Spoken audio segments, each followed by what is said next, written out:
Hello বন্ধুরা, good morning. সকলে কেমন আছো? আশা করি ভালো আছো, আর আমিও অনেক ভালো আছি। তো আমার আজকে একটা নতুন বড় ভিডিওতে তোমাদেরকে অনেক অনেক ওয়েলকাম। চলো, আজকে আমি তোমাদের একটা পাতার বড়া বানিয়ে দেখাবো। তো পাতাটা তোমরা জানি না কে কে চিনতে পারলে, আর এটাকে কলা ডুমুরের পাতা বলে। তো ওই পাতাটারই বড়া বানাবো আজকে। দেখো, তার জন্য আমি বেসন নিয়ে নিয়েছি 2 চামচ চালের গুঁড়ো, আর একটা লঙ্কা ভেঙে নিয়েছি, হলুদ দিয়ে দিয়েছি, আর কিছুটা লবণ দিয়ে দিয়েছি। তো এটা সুন্দর করে আগে মিক্সড করে নিতে হবে। তো আমি এক হাতে ক্যামেরা আছে, তো ওই জন্য ভালো করে মিক্সড করতে পারছি না।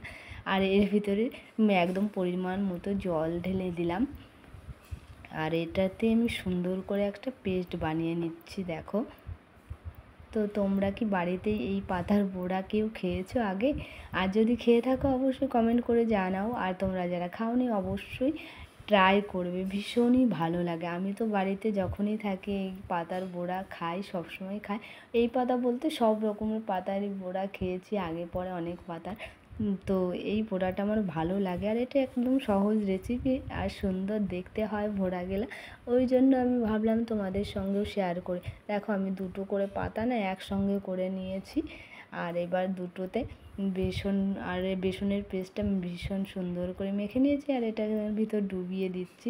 ডুবিয়ে এবার গরম হয়ে গেছে কড়াইয়ের তেলটা, কড়াইয়ের ভিতর ছেড়ে দিয়েছি। কি বলো তো কী হয়েছে, আমার না ভীষণ ঠান্ডা লেগেছে, আর গলাটাও বসে গেছে, ওই জন্য ভয়েসটা না খারাপ শোনাচ্ছে আমি জানি। তো তোমরা অবশ্যই অ্যাডজাস্ট করে নেবে, কারণ আমার শরীরটা ভালো নেই, ওই জন্য। দেখো, দেখতে দেখতে কিভাবে ফুলে উঠেছে। আর দেখো, এটা দেখতে বেশি সুন্দর লাগে আমার কাছে, আর খেতেও ভালো লাগে। দেখতে বেশি সুন্দর লাগে কারণ কেমন ফুলে ওঠে, মোটা হয়ে যায়, গোল টাইপের, ভিতরে অবশ্য ফাঁপাই থাকে। তো দেখো, হয়ে গেছে, আগে 2-3টা ভাজা হয়ে গেছে। আর দেখতে দেখো কি সুন্দর লাগছে না দেখতে? যেমন দেখতে সুন্দর হয়েছে, খেতেও কিন্তু ওই রকমই সুন্দরই লাগবে। আর তোমরা কোন জায়গা থেকে আমার ভিডিওটা দেখছো অবশ্যই কমেন্ট করে জানাবে।